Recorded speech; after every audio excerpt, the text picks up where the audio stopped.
अब आप बस एक वुमेन नहीं हैं, एक होममेकर भी बन चुकी हैं। इसकी पहचान कैसे होती है?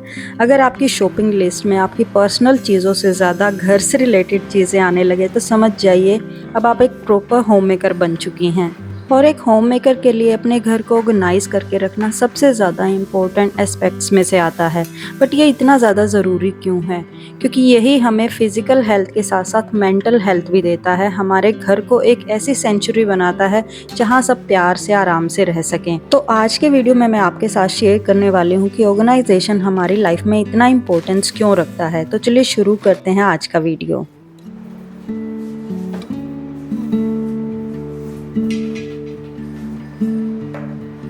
आज मैंने अपने किचन में कुछ नए एडिशंस किए हैं। कुछ मैंने नए जार्स ऑर्डर किए हैं। ये ग्लास जार हैं। जो फर्स्ट वाले हैं इनका जो कवर है, लिड है, वो मेटल की है जैसा कि आप देख पा रहे हैं। क्वालिटी की अगर मैं बात करूं तो मुझे सच में बहुत ज़्यादा पसंद आई। जो इनके ऊपर प्रिंट है और इनकी क्वांटिटी है 500 ml। और साथ ही मैं ये दूसरे ग्लास जार्स भी ऑर्डर किए हैं जो कि है 1000 ml कैपेसिटी के। इनका भी लुक मुझे बहुत ज़्यादा पसंद आया और जो इनकी लिड है वो ट्रांसपेरेंट है।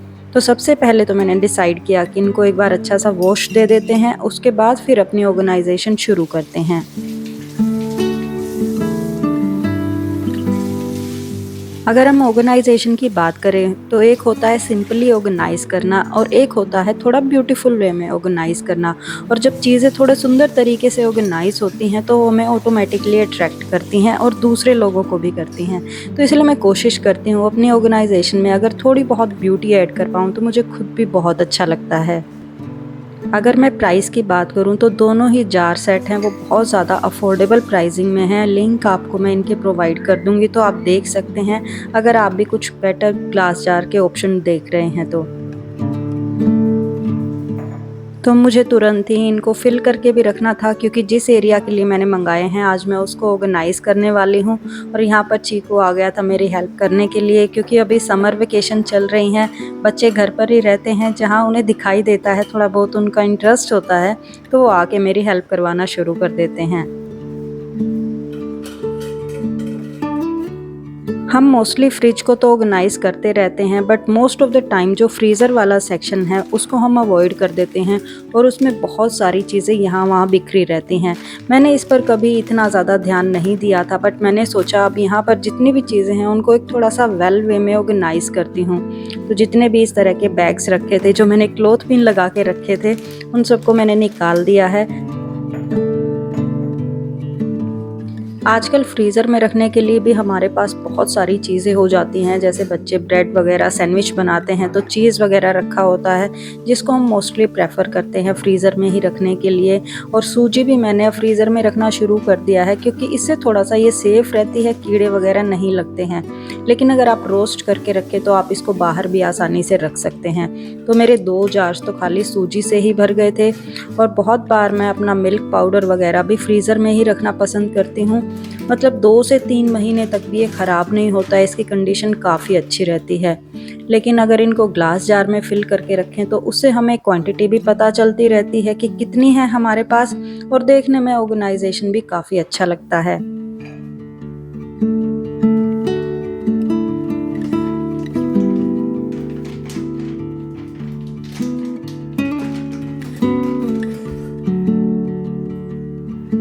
तो सबसे पहले मैंने एक हल्का सा वाइप आउट कर दिया था इस एरिया को। वैसे ऑलमोस्ट ये क्लीन ही था, इतना ज़्यादा गंदा नहीं रहता है।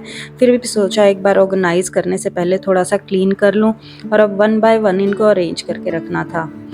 इन जार्स को ख़रीदने से पहले मैंने बहुत सारे ऑप्शन देखे। कोई स्क्वायर में था, कोई रेक्टेंगल में था। किसी भी तरह के जो जार्स थे वो यहाँ पर फिट नहीं आ रहे थे। तो मुझे एक स्पेसिफिक साइज़ और शेप चाहिए थी जो इस एरिया में प्रॉपरली फिट आ पाए। तो ये वाली चॉइस मुझे अफोर्डेबल भी लगी और लुक वाइज, साइज़ वाइज मुझे ये परफेक्ट लगे। 2 से 3 जार मेरे पास खाली भी बच गए हैं जो आने वाले टाइम में मैं किसी भी और पर्पज़ के लिए यूज़ कर लूँगी। तो इनको भी मैंने यहीं पर लगा कर रख दिया है।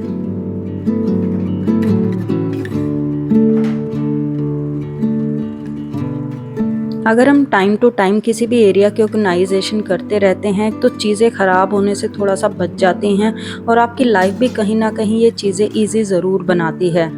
क्योंकि जब हम डेली रूटीन के काम करते हैं और हमें तब इस तरह का ऑर्गेनाइजेशन करना पड़ जाए तो हमारे कामों में नॉर्मल से ज़्यादा टाइम लग जाता है।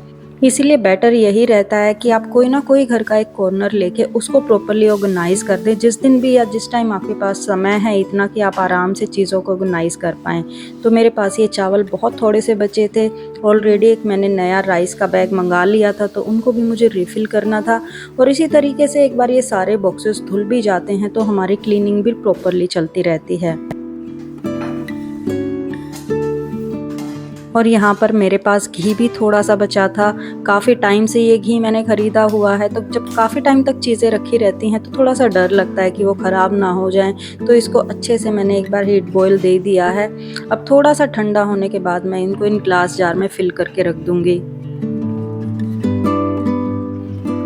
कभी कभी किसी को लगता है कि ऑर्गेनाइजेशन एक बर्डन के जैसा है, घर को ऑर्गेनाइज करके रखना, अरेंज करके रखना, लेकिन ये आपकी मर्ज़ी के ऊपर है कि आप अपने घर को किस तरह से रखना चाहते हैं। कोई भी सेट रूल नहीं होते हैं इनके लिए, कोई आके आपको बोलने वाला नहीं है कि आपने अपना घर ऐसा क्यों रखा है। ये बेसिकली हमारी सेल्फ सेटिस्फेक्शन के लिए होता है। हर एक का तरीका अलग हो सकता है चीज़ों को करने का, चीज़ों को मैनेज करने का। तो जैसा हमें सेटिस्फेक्शन मिलता है हम उस तरह से अपने घर को ऑर्गेनाइज कर सकते हैं।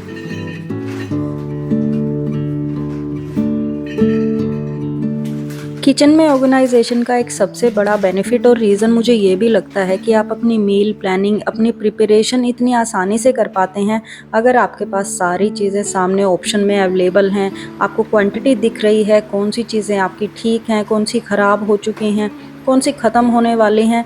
तो ये ऑर्गेनाइजेशन इन सब चीज़ों में आपकी बहुत हद तक हेल्प करता है। तो ये जो बेसन था मुझे इसमें भी लग रहा था कहीं कुछ कीड़े वगैरह तो नहीं हैं, या मैं इसको थोड़ा सा एक बार क्लीन करके रख लूँ। तो इसीलिए मैंने इसको भी एक बार छान लिया है और फिर उसके बाद जार्स में इसको मैं भर कर रख दूँगी।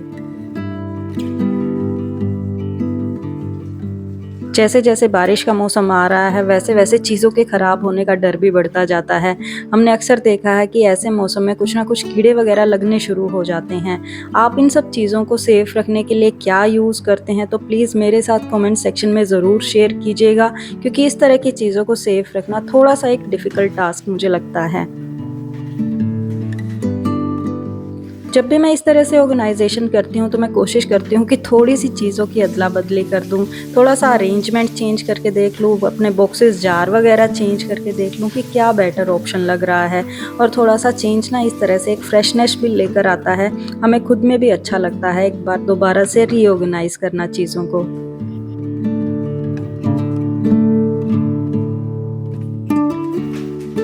एक ऑर्गेनाइजेशन का जो सबसे बड़ा फैक्टर है उसको कोई भी डिनाई नहीं कर सकता है कि ये आपके टाइम मैनेजमेंट में बहुत हद तक हेल्प करता है, यानी आपके टाइम को सेव करने में। अगर आपकी सारी चीज़ें सामने प्रॉपरली रखी हुई हैं, वेल ऑर्गेनाइज हैं, तो चीज़ों को ढूंढने में, उनको मैनेज करने में आपको कम टाइम लगता है। वहीं आपकी ये प्रोडक्टिविटी भी किसी ना किसी रूप में बढ़ाता ज़रूर है। तो अब इस जार में मैंने सारे ही अपने नए राइस डाल कर रख दिए हैं, पुराने वाले राइस मैंने किचन के ही जार में डाल के रख दिए हैं। तो अब ये सब काम करते करते ऑलमोस्ट लंच टाइम हो चुका था, तो बच्चों के लिए मैं आज पुलाव प्रिपेयर कर रही हूँ। जब भी इस तरह का ज़्यादा बिजी शेड्यूल रखती हूँ तो मैं नॉर्मली लंच इसी तरह का रखती हूँ कि जिसमें बहुत ज़्यादा टाइम ना लगे, क्योंकि बच्चे ऑलरेडी हैवी ब्रेकफास्ट कर चुके थे, तो हल्का फुल्का मैं लंच बना रही हूँ। जनरली सर्दियों में तो मैं इसके अंदर सब्जियां डाल के बनाती हूँ, बट गर्मियों में हमारे यहाँ पुलाव इसी तरह बनता है। इसका मेन रीज़न ये नहीं है कि सब्जियां अवेलेबल नहीं होती हैं, मेन रीज़न ये है कि मेरे बच्चे सारी चीज़ें छांट कर अलग कर देते हैं। गाजर, मटर, आलू, आप कोई भी चीज़ डाल ले वो साइड में निकल जाएंगी और वो खाली चावल ही खाते हैं, और वो सब वेजिटेबल्स फिर मुझे खानी पड़ती हैं ताकि वेस्ट ना हो जाए। तो इसलिए मैं बगैर किसी वेजिटेबल के सिंपल पुलाव ही यहाँ पर बनाने वाली हूँ।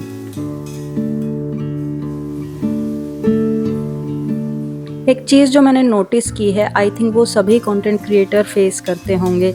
बहुत बार हमें अप्रिसिएशन मिलता है, हमारे काम के लिए बहुत तारीफ़ भी मिलती है, बट कई बार बैकलैश भी बहुत मिलता है, बहुत ज़्यादा क्रिटिसिज्म मिलता है। तो मैं सिर्फ यही कहना चाहूँगी कि देखिए, हर एक के काम करने का तरीका अलग होता है, हर एक घर की हाइजीनिक प्रेफरेंसेस सब अलग होती हैं। मैं ये यहाँ पर कभी भी एडवाइस नहीं करती हूँ कि जैसे मैं काम कर रही हूँ आप लोग भी वैसे कीजिए। हम सिर्फ अपनी एक लाइफ का थोड़ा सा पॉइंट ऑफ व्यू दिखाते हैं कि हम किस तरह से चीज़ें कर रहे हैं, और आपकी मर्ज़ी होती है कि आप उनको कितना फॉलो करना चाहें या ना करना चाहें। तो अब जितने भी बॉक्सेस वगैरह खाली हो गए थे, मैं सोच रही थी तुरंत ही उनको नीचे स्टोर में रख दूं, क्योंकि सामने रखे रहते हैं तो बहुत ज़्यादा क्लटर दिखाई देता है। घर छोटा है तो आपको सारी चीज़ें कुछ ना कुछ वे में ऑर्गेनाइज़ करके ही रखनी होती हैं। तो मेरे घर की एंट्री पर ही ये नीचे स्टोर है। स्टेयर्स के नीचे जितना भी इस तरह की चीज़ें होती हैं जो मुझे कबाड़ी को देनी होती हैं, तो वो सब यहाँ ला कर मैं रख देती हूँ, और जब भी मुझे दिखाई देते हैं तो मैं इनको सेल कर देती हूँ।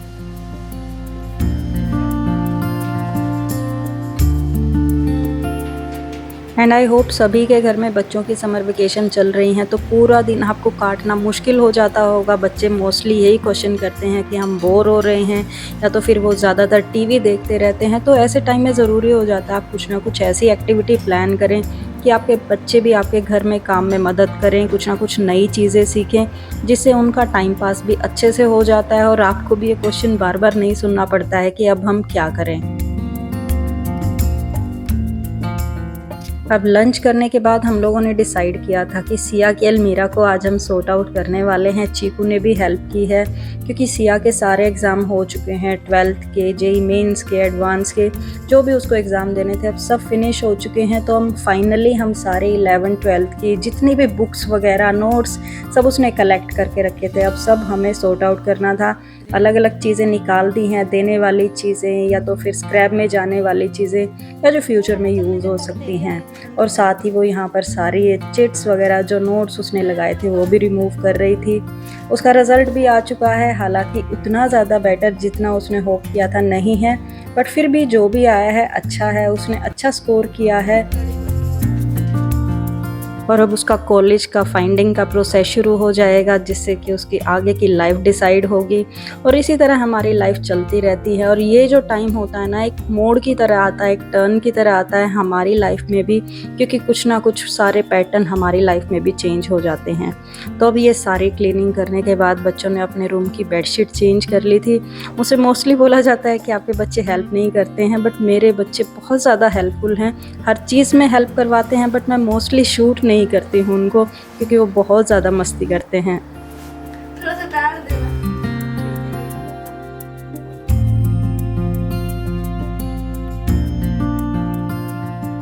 अब धीरे धीरे मैं इस रूम का ऑर्गेनाइजेशन थोड़ा थोड़ा चेंज करने वाली हूँ। होपफुली थोड़ा सा मैं मेकओवर भी करूँ रूम का, और उसी के लिए मैंने प्रोसेस शुरू कर दिया है। तो सबसे पहले मैंने बच्चों के रूम के लिए ये बॉक्स मंगवाया है। ये एक तरह से लॉन्ड्री बॉक्स है, या तो आप इसको मल्टीपर्पज़ बॉक्स भी बोल सकते हैं, और ये भी मुझे बहुत ज़्यादा अफोर्डेबल प्राइस पर मिला है। क्वांटिटी इसकी बहुत ज़्यादा, आई थिंक 62 लीटर क्वांटिटी है। और सबसे अच्छी बात है कि जब इसकी ज़रूरत ना हो, फोल्ड करके आप इसको रख सकते हैं, और जब ज़रूरत है तो इस तरह से आप फिर से इसको बिल्ड कर सकते हैं। इसकी यूजेबिलिटी, इसके प्राइस के साथ साथ मुझे इसका डिज़ाइन भी बहुत ज़्यादा पसंद आया। दोनों तरफ इसमें हैंडल दिए गए हैं, तो कैरी करना भी इजी है। और सबसे अच्छी बात, इसके ऊपर कवर दिया गया है जो वेलक्रो की हेल्प से सिक्योर भी हो जाता है। तो आप बच्चों के कपड़े, टॉयज़ या कोई भी रूम में इस तरह से मैस है वो डाल के रख दें, तो आपके रूम में ये बुरा भी नहीं लगता है। देखने में इसका कलर आपको बहुत अच्छा मिल जाएगा। अलग अलग कलर भी इसके आप चूज़ कर सकते हैं, जैसा कि आपका रूम का डेकोर है। तो मुझे ये वाला कलर ठीक लगा, और इसके बेड के हाइट के ही आसपास है। साइड में इस तरह से रख दे रूम में, एक तरह से क्लटर फ्री आपका लुक अरेंज करने में ये बहुत ज़्यादा हेल्प करता है। तो कोई भी मैले कपड़े आपको डाल के रखने हैं, या तो बच्चों के कोई भी रिलेटेबल आइटम्स हैं वो भी आप रख सकते हैं। और इसी के साथ एक छोटी सी अलग बास्केट भी मैंने परचेज़ की है।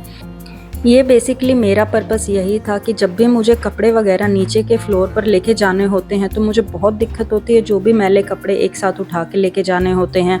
और इसी तरह जब धुल के कपड़े आते हैं तो उनको वापस लाने में भी हेल्प हो जाती है। और जब इसकी ज़रूरत ना हो तो इसको फोल्ड करके आसानी से रखा जा सकता है। इसके बेस में और ऊपर की तरफ इसमें एक स्टर्डी पूरी वायर दी गई है, जो इसकी शेप को मेंटेन रखने में हेल्प करती है।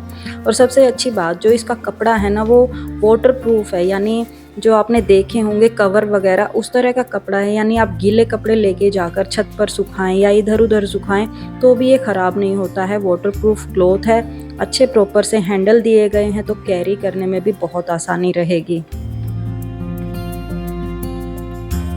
मैं यहाँ आपको एक एग्जांपल करके इसका दिखा रही हूँ। जैसे आपको नीचे के फ्लोर पर, जैसे मेरे 2 फ्लोर हैं, उस तरह से कपड़े लेके जाने हो अपने वॉशिंग एरिया में तो आप इजीली कैरी कर सकते हो। और इसी तरह धुले हुए कपड़े भी आप लेकर आ सकते हैं। इधर उधर कैरी करने के लिए बास्केट बिल्कुल परफेक्ट है। और जब ज़रूरत ना हो तो इसकी शेप बहुत हद तक कोलैप्स हो जाती है, यानी बिल्कुल छोटी सी हो जाती है। किसी भी स्मॉल एरिया में आप इसको रख सकते हैं। आपको स्पेस की भी इतनी ज़्यादा चिंता करने की ज़रूरत नहीं होती है।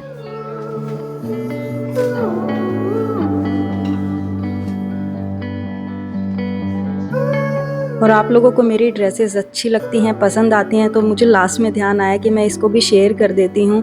ये जो कॉटन का कुर्ता है, ये मैंने W ब्रांड से लिया था, ऑनलाइन ही लिया था। लिंक मैं आपको छोड़ दूँगी, मैं टैग भी कर दूँगी और डिस्क्रिप्शन में भी इसका लिंक डाल दूँगी, क्योंकि कई बार tag product out of stock हो जाते हैं तो वो हट जाते हैं। तो यहाँ पर आप इसकी ब्रांडिंग देख सकते हैं, W लिखा हुआ है। इसकी स्लीव्स पर और गले पर थोड़ा सा काम भी किया गया है, हल्की फुल्की एम्ब्रॉयडरी है। और मैं इसको पिछले 3 साल से यूज़ कर रही हूँ। क्वालिटी सुपर्ब है। गर्मियों में इस तरह के कॉटन के कुर्ते मुझे सच में बहुत पसंद आते हैं और कलर भी इसका काफ़ी वाइब्रेंट है। तो यही था आज के वीडियो में। आई होप आपको वीडियो पसंद आया होगा। मैं आपसे मिलती हूँ अगले हफ्ते। Till then take care, bye and have a nice day everyone.